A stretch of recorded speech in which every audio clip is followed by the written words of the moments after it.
اعوذ باللہ من الشیطان اللعین الرجیم بسم اللہ الرحمن الرحیم الحمد للہ رب العالمین والصلاة والسلام علی اشرف الانبیاء والمرسلین وآلہ الطیبین الطاہرین المعصومین اما بعد فقال اللہ سبحانہ وتعالی فی کتابہ المجید وفرقانہ الحمید بسم اللہ الرحمن الرحیم انما ولیکم اللہ ورسولہ والذین آمنوا الذین یقیمون الصلاة ویؤتون الزکاة وهم راکعون صدق اللہ العلی العظیم۔ صلوات بر محمد و آل بیت محمد۔ جب ہم معصومین علیہ السلام کی سیرت کو دیکھتے ہیں اور ان کے کردار کو دیکھتے ہیں تو وہ سب سے زیادہ اہمیت نماز کو دیتے ہیں۔ میں انشاءاللہ شہدائے کربلا کے حوالے سے بھی گفتگو کروں گا۔ تھوڑا سا مقدمتاً عرض کرتا ہوں کہ پیغمبر خاتم صلی اللہ علیہ وآلہ وسلم جب دنیا سے رخصت ہونے لگے تو اپنی زندگی کے آخری ایام میں بھی اور مسلسل اس بات کو دہراتے رہے کہ انی تارک فیکم الثقلین کتاب اللہ و عترتی اہل بیتی ما ان تمسکتم بہما لن تضلوا بعدی ابدا۔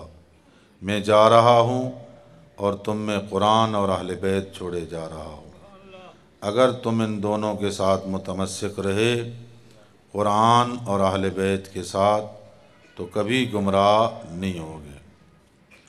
تمسک کا معنی فقط قرآن مجید کی قسم کھا لینا یا روزانہ قرآن مجید کو چوم لینا نہیں ہے۔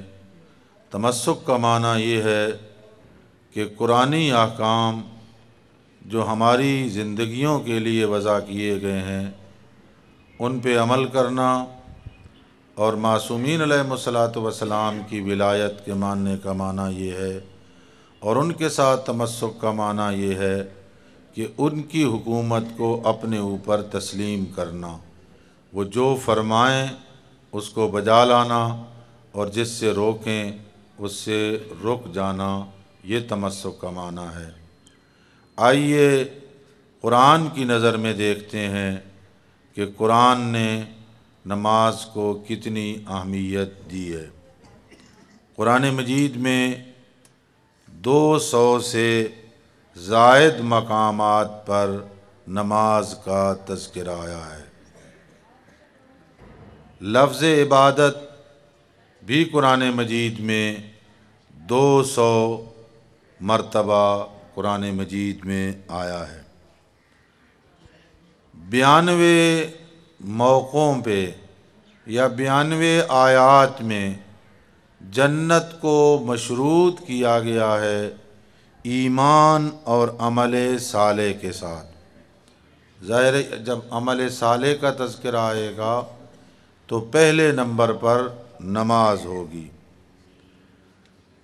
جہنم میں جانے کے اسباب جب گنوائے قرآن نے تو ایک سبب ترک صلاۃ ہے۔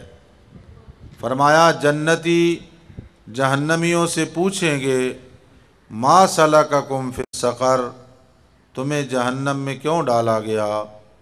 تو وہ جواب میں کہیں گے قالوا لم نک من المصلین، ہم نماز نہیں پڑھتے تھے۔ اب یہ کسی مولوی کی بات نہیں ہے یا کوئی حدیث نہیں ہے، کوئی کہے کہ جی یہ حدیث کا راوی ضعیف ہے۔ یہ قرآن مجید کی آیت ہے، اور آیت بھی متشابہ آیت نہیں ہے کہ جس کا معنی سمجھ نہ آئے، بلکہ بڑے واضح الفاظ ہیں کہ جنتی جہنمیوں سے سوال کریں گے تمہیں جہنم میں کیوں ڈالا گیا؟ تو وہ کہیں گے ہم نماز نہیں پڑھتے تھے۔ پیغمبر خاتم صلی اللہ علیہ وآلہ وسلم فرماتے ہیں تمام اعمال کے بارے میں تلقین کی آپ نے، اور تمام اعمال کی قبولیت نماز کی قبولیت میں منحصر قرار دی اور فرمایا ان قبلت قبل ما سواہا وَإِن رُدَّتْ رُدَّ مَا سِوَاهَا، اگر نماز قبول ہو گئی تو سارے اعمال قبول ہو جائیں گے، اور اگر نماز رد ہو گئی تو سارے اعمال رد ہوں گے۔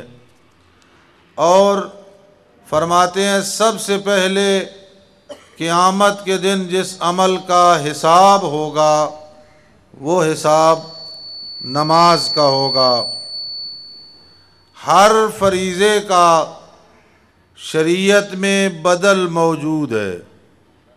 آپ بیمار ہیں، آپ کے صحت مند ہونے کا کوئی امکان نہیں ہے، شریعت کہتی ہے روزہ آپ کے لیے مضر ہے، شریعت کہتی ہے آپ روزہ نہ رکھیں، روزے کے بدلے میں ایک مد طعام کا دے دیں۔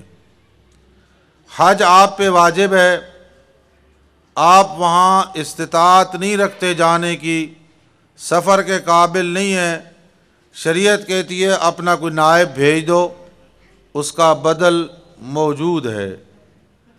زکوٰۃ خمس ہیں، اگر وہ نصاب ہے یا بچت ہے تو ہیں، ورنہ وہ فریضہ ساقط ہے۔ جمعہ ہے، اگر کوئی بوڑھا شخص ہے اور جامع مسجد تک نہیں پہنچ سکتا تو فرمایا جمعہ اس سے ساقط ہے، مسافر ہے اس سے جمعہ ساقط ہے۔ یعنی آپ دیکھیں فرائض کو تو گنجائش موجود ہے، بدل موجود ہے کہ اس طرح نہیں کر سکتے، وضو نہیں کر سکتے تو آپ تیمم کریں، یہ اس کا بدل ہے۔ لیکن نماز اگر انسان کے جسم میں روح ہے تو 15 سال کی عمر سے لے کر روح نکلنے تک کسی لمحے معاف نہیں ہے۔ جوان ہے، بوڑھا ہے، بیمار ہے، بستر پہ پڑا ہے، کیفیت بدل جائے گی۔ کھڑے ہو کے نہیں پڑھ سکتا، بیٹھ سہارے سے پڑھے، سہارے سے نہیں پڑھ سکتا، بیٹھ کے پڑھے، لیٹ کے پڑھے، کروٹ کے بل پڑھے، اشارے سے پڑھے، پڑھے گا ضرور، یہ فریضہ اس سے ساقط نہیں ہے۔ آپ دیکھیں جو لوگ قرآن بھی پڑھتے ہیں، چہاردہ معصومین کو بھی مانتے ہیں، ان کی پاکیزہ سیرتوں کا بھی مطالعہ کرتے ہیں، اس فریضے کی اہمیت ان کے دلوں میں کتنی ہونی چاہیے تھی۔ خود دیکھیں جب ہم معصومین علیہ الصلوۃ والسلام کا کردار دیکھتے ہیں، ان کا قول اور ان کا فعل، کہ نماز کی اہمیت کے بارے میں اسلام کی تبلیغ کا آغاز تھا۔ طائف کا ایک وفد پیغمبر خاتم کی خدمت میں آیا اور کہا ہم مسلمان ہونے کے لیے تیار ہیں، کلمہ پڑھیں گے، سارے کام کریں گے، اللہ تعالیٰ سے نماز کی معافی دلا دیں کہ نماز معاف ہو جائے۔ فرمایا وہ تو نہیں ہو سکتی، کہا کچھ دنوں کے لیے، فرمایا نہیں ہو سکتی، میں ایک لمحے کے لیے اجازت نہیں دے سکتا، اور ساتھ فرمایا میں اس دین میں کوئی اچھائی نہیں دیکھتا جس دین میں نماز موجود نہ ہو، باقی سارے واجبات ہوں اور نماز موجود نہ ہو تو میرے نزدیک اس دین میں کوئی اچھائی نہیں ہے۔ نماز کو ارکان اسلام میں بنیادی حیثیت عطا کی، فرمایا بنی الاسلام علی خمس، اسلام کی بنیاد 5 چیزوں پہ ہے، الصلاۃ، الزکوٰۃ، الصوم، الحج، الولایہ۔ فرمایا اسلام کے 5 ستون ہیں، نماز ہے، روزہ ہے، حج ہے، زکوٰۃ ہے اور ولایت ہے۔ سائل نے امام محمد باقر علیہ السلام سے پوچھا مولا ان میں افضل کون ہے؟ نماز افضل ہے، روزہ افضل ہے، حج افضل ہے، زکوٰۃ افضل ہے، ولایت افضل ہے؟ فرمایا ولایت افضل ہے، کیوں؟ لأنہا مفتاحہن، میں نے عرض کیا تھا کہ سرور کائنات نے فرمایا کہ تمام اعمال کی قبولیت منحصر ہے نماز کی قبولیت میں۔ اگر نماز قبول ہوئی تو سارے اعمال قبول ہوں گے، روزہ بھی قبول ہوگا، حج بھی قبول ہوگا، عزاداری بھی قبول ہوگی، ماتم بھی قبول ہوگا، گریہ بھی قبول ہوگا۔ اور اگر نماز رد ہو گئی تو کوئی عمل قابل قبول نہیں ہوگا۔ گویا کہ نماز قبول تو سارے اعمال قبول ہوں گے۔ اور فرمایا ولایت تمام اعمال کی چابی ہے۔ گویا نماز کی قبولیت کے لیے ولایت شرط ہے، اگر ولایت ہوگی تو نماز قبول ہوگی۔ فرمایا روزہ قبول ہوگا، حج قبول ہوگا، زکوٰۃ قبول ہوگی، سارے اعمال قبول ہوں گے۔ اور پھر فرماتے ہیں امام علیہ السلام والوالی الدال علیہن، یہ ولی خدا کی ذمہ داری ہے کہ ان سب کی اہمیت بتائے۔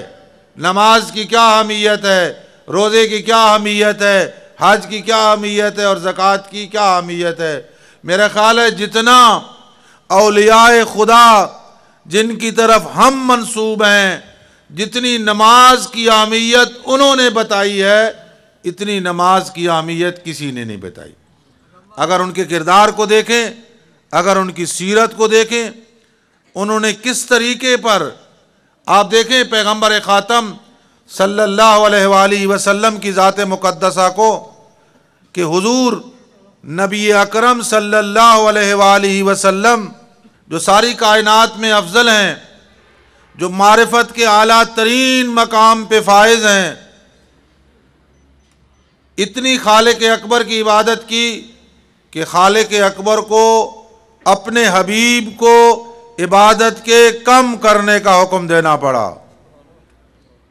یا ایھا المزمل قم اللیل الا قلیلا، وہ معرفت کے اعلیٰ درجے پہ فائز تھے، اور اللہ کی ذات نے فرمایا سارے جہان کو فرمایا عبادت کرو۔ یا ایھا الناس اعبدوا ربکم الذی خلقکم، سب انسانوں کو حکم دیا میری عبادت کرو۔ اپنے حبیب سے فرمایا ساری رات عبادت نہ کرو، کچھ حصہ آرام کرو، کچھ حصہ عبادت کرو۔ مولا امیر المومنین علی ابن ابی طالب صلوات اللہ وسلامہ علیہ یوم و لیلہ میں 1000 رکعت نماز پڑھتے ہیں، یوم و لیلہ میں۔ اور یہ روزانہ کی جو نماز ہے وہ الگ ہے، نوافل اور واجب۔ 1051 رکعت نماز علی ابن ابی طالب پڑھتے ہیں، اور پھر بھی کہتے ہیں ہائے سفر لمبا ہے، زاد راہ تھوڑا ہے، منزل بڑی مشکل ہے۔ اتنی عبادت کرنے کے باوجود خود غور کریں، موالیان حیدر کرار، حبداران علی ابن ابی طالب، وابستگان اہل بیت علیہم الصلاۃ والسلام، اتنی عبادت کرنے کے باوجود وہ فرماتے ہیں ما عبدناک حق کا عبادتک، پروردگارہ جو عبادت کا حق تھا وہ ہم نے ادا نہیں کیا، اتنی عبادت کرنے کے باوجود۔ اور ہم تو 17 رکعت نماز فریضہ بھی گنتی کے لوگ پڑھتے ہیں، فریضہ، اور پھر ہم کہتے ہیں یا علی ہم تو تیرے ہیں۔ مولا تو 1051 رکعت نماز پڑھتے تھے، اور فجر صادق کو خطاب کر کے کہا تھا اے فجر صادق، اے فجر صادق گواہ رہنا، منذ ولدت، جب سے علی پیدا ہوئے ہیں تو نے علی کو سویا ہوا نہیں دیکھا، علی نے تجھے ابھرتے ہوئے دیکھا ہے۔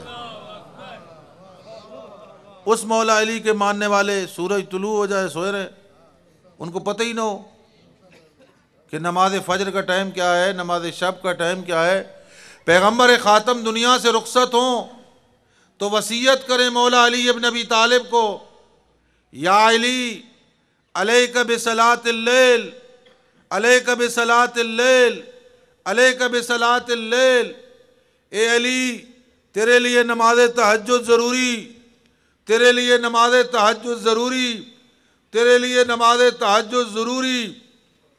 پیغمبر خاتم مولا علی کے لیے نماز تہجد ضروری قرار دیں اور ہمارے لیے اس کا کوئی حکم نہیں۔ ہر امام نے اپنی وصیت میں اپنے اقربا، اپنے اہل بیت، اپنی اولاد، اپنے ماننے والے اور اپنے شیعوں کو یہی پیغام دیا، ہمارے ماننے والوں اگر نماز کو معمولی سمجھا تو ہماری شفاعت کا انتظار نہ کریں۔ ہماری شفاعت اسے نہیں پہنچے گی جو ہمارا نماز کو اہمیت نہیں دے گا، نماز کو معمولی سمجھے گا، اسے ہماری شفاعت۔ خود حضرت امام جعفر صادق علیہ الصلوۃ والسلام نے فرمایا، صلوات بر محمد وآل بیت محمد، اگر ہم نماز کی اہمیت کو دیکھنا ہے تو آئیں کربلا میں، آئیں کربلا والوں نے نماز کی اہمیت بتائی ہے۔ آپ مجھے بتائیں، یہ روایت آپ ذاکرین سے بھی سنتے ہیں، علماء سے سنتے ہیں، محرم میں ہم ہر سٹیج پہ یہ روایت پڑھی جاتی ہے کہ نامی محرم کو سید الشہداء نے جو لشکر آیا تھا ان سے مہلت مانگی تھی ایک رات کی، اور حضرت ابو الفضل العباس کو بھیج کے فرمایا تھا، عباس جاؤ ان سے کہو اللہ یعلم انی احب الصلاۃ، اللہ گواہ ہے، اللہ جانتا ہے کہ میں نماز سے کتنی محبت رکھتا ہوں۔ یہ کیسے ہو سکتا ہے کہ بندہ محب حسین ہو اور جو چیز حسین کی محبوب ہے اس کا محب نہ ہو؟ حسین جس سے محبت کرتے ہیں وہ اس سے محبت نہ کرے۔ نواز رسول تو یہ فرما رہے ہیں کہ اللہ یعلم، اللہ جانتا ہے، انی احب الصلاۃ، کہ میں نماز سے کتنی محبت رکھتا ہوں اور ذکر خدا سے کتنی محبت ہے۔ کیا نواز رسول کی کوئی نماز قضا ہو گئی تھی کہ ایک رات مانگی تھی کہ ایک رات مجھے مل جائے جو میری قضا نمازیں ہیں تاکہ میں ان کو بجا لاؤں؟ کوئی قضا نماز، مستحب نمازیں قضا ہو گئی ہوں، کوئی نماز تہجد قضا ہو گیا ہو؟ نہیں، کوئی قضا نہیں ہوا تھا۔ نماز اور عبد اور معبود کے درمیان ایک رشتہ ہے، ایک تعلق ہے۔ نماز ایک تعلق قائم کرتی ہے کہ اللہ کا بندہ پروردگار کے دربار میں اپنے کریم رب سے ہم کلام ہو، آئے پروردگار سے ہم کلام ہو۔ آپ سورہ فاتحہ کا ذرا ترجمے پہ غور کریں، وہاں غائب کے صیغے نہیں ہیں، وہاں حاضر کے صیغے ہیں۔ ایاک نعبد و ایاک نستعین اہدنا الصراط المستقیم، سارا خطاب ہے۔ اس کا مطلب یہ ہے کہ آپ نماز میں آئے ہیں اپنے پروردگار سے ہم کلام ہونے کے لیے۔ آپ اتنے عظیم بنے کہ ادھر آپ کلام کریں، ادھر سے آپ اس جواب آئے اس ذات کا، آپ کلام سنیں جواب، اور اس کا جواب اگر سننا چاہتے ہیں تو نماز کے بعد قرآن کو کھول لیں۔ نماز میں آپ خدا سے خطاب کر رہے تھے، قرآن آپ سے مخاطب ہے۔ جس آیت کو پڑھیں گے صاحبان ایمان کے بارے میں ہے، وہ آیت آپ سے خطاب کر رہی ہے۔ وَأَقِیمُوا الصَّلَاةَ یا ایھا الذین آمنوا اتقوا اللہ وَکُونُوا مَعَ الصَّادِقِینَ، فرمایا اگر خدا سے ہم کلام ہونا چاہتے ہو تو مصلی پہ آ جاؤ، اور اگر جواب لینا چاہتے ہو تو نماز ختم ہونے کے بعد قرآن کو اٹھا لو۔ قرآن پڑھتے جاؤ گے، قرآن تمہیں خطاب کرتا جائے گا، اور قرآن سمجھ ہی اس وقت آئے گا جب آپ سمجھیں گے کہ میں اس کا مخاطب ہوں، یہ متکلم ہے، یہ قرآن مجھ سے بول رہا ہے اور مجھ سے کلام کر رہا ہے۔ نواز رسول کو جو عبادت پروردگار سے عشق تھا، اس عشق کی بنا پر وہ رات مانگی تھی کہ میں آخری رات، زندگی کی آخری رات جی بھر کے اپنے پروردگار کی عبادت کرنا چاہتا ہوں۔ سید الشہداء کی وہ رات فقط نواز رسول کی عبادت میں نہ گزری، جو 7 اصحاب تھے اس کے کچھ حصے کیے گئے تھے رات کے، ایک حصہ عبادت کے لیے، ایک اصحاب میں، ایک جنگ کی تیاری میں، ایک مستورات کے اندر نواز رسول کے اصحاب کے بارے میں روایات میں آتا ہے کہ اصحاب حسینی کے خیموں سے سبوہن اور قدوسن کی آوازیں اس طرح آتی تھیں جس طرح شہد کے چھتے سے آواز آتی ہے، سبوح قدوس رب الملائکہ۔ آپ مجھے بتائیں، جن لوگوں نے جنت میں اپنے گھر دیکھ لیے تھے، نواز رسول نے جنہیں اپنے گھر دکھا دیے تھے جنت میں، جن کی جنت میں جانے کے ٹکٹ پہ مہر لگ چکی تھی، ان کو بھی ضرورت تھی عبادت کی، لیکن انہوں نے بھی سب سے زیادہ عبادت کی۔ انہوں نے فقط یہ نہیں کہ چونکہ نواز رسول نے ضمانت دے دی ہے، ہم نے محل دیکھ لیا ہے، اب تکلیف شرعی ہم سے ساکت ہو گئی، ساری رات پروردگار کی عبادت کرتے رہے، اور نکل نکل کے خیموں سے دیکھتے تھے کہ فجر صادق طلوع ہوئی ہے یا نہیں۔ یہ کوئی معمولی ہستیاں نہیں تھیں، یہ حقیقی حسینی تھے، یہ زبانی نہیں، یہ حقیقی حسینی تھے کہ جنہوں نے حسین ابن علی کا ساتھ دیا تھا، اور کس قدر مدینے سے لے کر مکے تک، مکے سے کربلا اور پھر عاشور تک نواز رسول کے یہ خطبات کا اثر تھا کہ جب نواز رسول نے شب عاشور کو اتمام حجت کے لیے اپنے صحابہ سے کہا کہ تم میں جو جانا چاہتا ہے چلا جائے، چلے جاؤ، اور اتنے دور چلے جاؤ کہ میرے استغاثے کی آواز تمہارے کانوں تک نہ پہنچے، اور پھر کہا اکیلے نہیں تو ان کو ہاشمیوں کو بھی لے کے چلے جاؤ، ایک ایک بنی ہاشم کا بازو پکڑ کے چلے جاؤ۔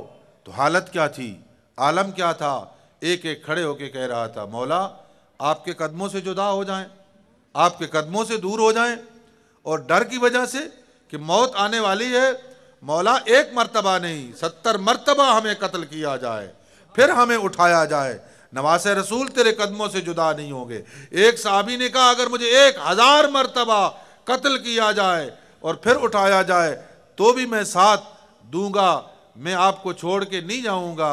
یہ 72 نفوس نہیں تھے، یہ 72 حسین تھے حقیقت میں۔ یہ نواز رسول کا جو ساتھ دے رہے تھے، یہ ظاہراً ایک حبیب ابن مظاہر تھا، ایک مسلم ابن اوسجہ تھا، عمر ابن عمر خزائی تھا، نافع بن ہلال تھا، زہیر ابن کین تھا، جذبہ ان کے اندر حسین ابن علی کا تھا، اس کے بدن کے ہر حصے کے حسینیت کی آواز آ رہی تھی۔ اس لیے کہا مولا ایک مرتبہ نہیں 1000 مرتبہ اگر ہمیں شہید کر دیا جائے تو ہم آپ کا ساتھ چھوڑنے کے لیے تیار نہیں۔ اور پھر جب عاشور کے روز، جب وسط نہار میں، وسط میں سورج آیا، زوال ہونے لگا، تو اس وقت ایک صحابی نے آگے بڑھ کے کہا، ابو سمامہ سیداوی نے، مولا زوال ہو گیا ہے، دل چاہتا ہے کہ آپ کی معیت میں نماز ادا کریں۔ یہ میں عرض کروں گا، میں اور حق ہے اس بات کو بیان کرنا، کتنا افسوس ہے کہ نواز رسول کربلا میں اپنا جہاد روکیں اور جہاد روک کے نماز جماعت کے ساتھ پڑھائیں، اور نماز کا ذکر کرنے والے کو دعا دے، فرمائیں جعلک اللہ من المصلین، اے ابو سمامہ سیداوی میں تیرے لیے دعا کرتا ہوں کہ اللہ تجھے قیامت کے دن نمازیوں میں سے اٹھائے، اور ہم کہیں کہ ہمارے پاس وقت نہیں ہے، ہم وقفہ نہیں کر سکتے۔ کتنا افسوس ہے، بانی کربلا تو اپنا جہاد روک دے، اور بانی مجلس اپنی مجلس نہیں روک سکتا، اور پھر بھی کہتا ہے کہ میں حسینی ہوں۔ حسین ابن علی کا کردار یہ ہے کہ نماز کا وقت ہو گیا ہے تو جماعت کھڑی ہو جائے، جماعت کے ساتھ نماز پڑھی جائے۔ کتنا مشکل تھا، چھوٹی سی جماعت ہے، 72 افراد ہیں اور چھوٹا سا لشکر ہے، نواز رسول نے اس لشکر کو جماعت کے ساتھ نماز پڑھائی ہے، جنگ نہیں باندھ کی گئی۔ نواز رسول تو جماعت کے ساتھ نماز پڑھائیں، اور ہم کہیں جی ہمارے پاس ٹائم نہیں ہے، وقفہ نہیں۔ آپ کس کو خوش کر رہے ہیں؟ کیا نواز رسول کی روح خوش ہوگی؟ آپ لوگ کہتے ہیں مجلس میں معصومین کی ارواح آتی ہیں، جب نماز کا وقت گزر جائے اور ان کے نام پہ مجلس قائم ہو اور وقفہ نہ کیا جائے تو آپ کیسے کہتے ہیں کہ ان کی روح خوش ہوگی؟ ان کی روح خوش ہوگی کہ آپ ان کی سیرت پہ عمل کریں گے، ان کے پاکیزہ سبق پہ عمل کریں گے، جو انہوں نے حکم دیا ہے اس پہ عمل کریں گے۔ چنانچہ امام علیہ الصلوۃ والسلام نے نماز پڑھائی، اور آپ یہ بھی سنتے ہیں ذاکرین سے کہ جو صبح عاشور تھی اس کی اذان دینے والا مؤذن ایک اور تھا، حجاج ابن مسروق غالباً اس کا نام ہے، جو عام طور پہ مؤذن اذان دیتا تھا، لیکن شب عاشور کو نواز رسول نے مؤذن بدل دیا تھا۔ اپنے بیٹے علی اکبر سے فرمایا تھا، بیٹا علی اکبر آپ نے اذان دینی ہے۔ امام کی مصلحت اپنی ہے، امام کیا مصلحت تھی، لیکن جو ہم لوگ سمجھتے ہیں کہ کیوں کہا امام علیہ السلام نے، روز کے مؤذن کو کیوں بدلا، آج حضرت علی اکبر سے کیوں کہا؟ جوانوں، آپ کے لیے آج کے اس گفتگو کا پیغام دینا چاہتا ہوں کہ کیا وجہ کیا تھی۔ شاید اس کی وجہ یہ ہو کہ صبح کی نیند غالب ہوتی ہے اور جوان سویا ہوا ہوتا ہے۔ میرا بیٹا علی اکبر اذان دے، میرے بیٹے علی اکبر کی اذان قیامت تک آنے والی اذانیں اس کی شبیہ بن جائیں گی، اس لیے کہ کربلا نہ ہوتی تو آج اذانیں نہ ہوتی، کربلا نہ ہوتی تو مسجدیں نہ ہوتی، کربلا نہ ہوتی تو نمازیں نہ ہوتی۔ علی اکبر کی اذان کی یہ اذانیں صبح کے مؤذن جو اذان دے رہے ہیں یہ اس اذان کی شبیہ ہے۔ جوان جب بستر پہ کروٹ لے گا اور اس شبیہ اذان علی اکبر کو کانوں سے سنے گا اور علی اکبر کی اذان کی شبیہ سمجھتے ہوئے بستر کو چھوڑ دے گا، مصلی پہ آ جائے گا۔ شیعہ نوجوان، اگر علی اکبر نے تجھے اپنا غلام بنا لیا، جنت تیرا انتظار کرے گی۔ ہو سکتا ہے حکمت یہ ہو امام علیہ الصلوۃ والسلام کی۔ اور جب الوداع کر کے آخری مرتبہ خیام میں الوداع کرنے کے لیے آئے تو بیویوں کو کیا پیغام دیا، اپنی بہن کو کیا وصیتیں کی؟ بہت ساری وصیتیں کی۔ ایک وصیت یہ تھی، یا اختی زینب لا تنسینی فی صلاۃ اللیل، بہن زینب مجھے نماز تہجد میں فراموش نہ کرنا۔ امام اور وصیتیں کرتے، کی ہیں وصیتیں، خصوصی طور پہ یہ وصیت کی، نماز تہجد میں مجھے نہ بھولنا، نماز تہجد میں مجھے یاد کرنا۔ دیکھیں، ایک عالم دین اگر کسی شخص کے بارے میں کہتا ہے جی یہ ماشاءاللہ بڑے اچھے آئے، علم دوست ہے، بڑے فاضل ہیں، تو غلطی کا امکان ہے کہ عالم دین کو سارے حالات ان کے نہ پتہ ہوں۔ لیکن جہاں معصوم کسی کے بارے میں کہے کہ یہ نیک ہے تو وہاں غلطی کا امکان نہیں ہوتا۔ سید سجاد کہتے ہیں، میں گواہی دیتا ہوں، میں گواہی دیتا ہوں، علی کی بیٹیوں کا سفر بڑا مشکل تھا۔ میری پھوپھی زینب کبریٰ نے مشکل ترین سفر میں کربلا سے کوفہ، کوفہ سے شام، پھر کربلا، پھر مدینہ۔ سید الساجدین فرماتے ہیں، میں گواہی دیتا ہوں، نماز واجب تو درکنار، میری پھوپھی سے نماز تہجد بھی قضا نہیں ہوئی۔ شیعو، کربلا کے ماننے والو، عہد کرو اپنے دل میں، مولا اس فریضے کو ضائع نہیں ہونے دیں گے۔ حسین ابن علی نے بڑی قربانی دے کے بچایا ہے، پورے دین کو بچایا ہے، فقط نماز نہیں، پورے دین کو بچایا ہے۔ مشکل ترین سفر میں، اونٹ کی پشت پہ کتنا مشکل سفر ہوتا ہے، خصوصاً جب کسی مستور کو کرنا پڑے۔ اس مشکل ترین سفر میں فرمایا میری پھوپھی سے نماز تہجد بھی قضا نہیں ہوئی۔ جہاں کھڑے ہو کے پڑھ سکتی تھی کھڑے ہو کے پڑھی، اشارے سے پڑھ سکتی تھی اشارے سے پڑھی، اگر کہیں پانی میسر آ گیا تو وضو کر کے پڑھی، پانی میسر نہ آیا تو تیمم کر کے پڑھی۔ اور سید سجاد نے دیکھا کہ زندان شام میں پھوپھی بیٹھ کے نماز پڑھ رہی ہے، کہا پھوپھی اماں میں دیکھ رہا ہوں آپ بیٹھ کے کیوں نماز پڑھ رہی ہیں؟ جب کھڑے ہو کے آدمی نماز پڑھ سکے تو بیٹھ کے نہیں ہوتی نماز۔ فرمایا بیٹا سجاد مجھے مسئلہ معلوم ہے، بیٹا سجاد میں جانتی ہوں اس ظالم کی طرف سے جو کھانا اور پانی آتا ہے وہ اتنا کم ہوتا ہے کہ بچوں کو کفایت نہیں کرتا۔ بیٹا سجاد جو میرے بھائی کے یتیموں کے لیے کھانا آتا ہے وہ میں ان بچوں کو کھلا دیتی ہوں۔ کئی دن ہو گئے تیری پھوپھی کو نہ کھانا ملا ہے نہ پانی ملا ہے، آج تیری پھوپھی میں طاقت نہیں کہ زینب کھڑے ہو کے نماز پڑھ سکے۔ میں آپ سے پوچھتا ہوں اہل بیت کے غم میں رونے والوں، حسین ابن علی سے عشق کرنے والوں، مجھے یہ بتاؤ فرزندان مسلم کی عمر کتنی تھی؟ کیا 20 25 سال کے تھے؟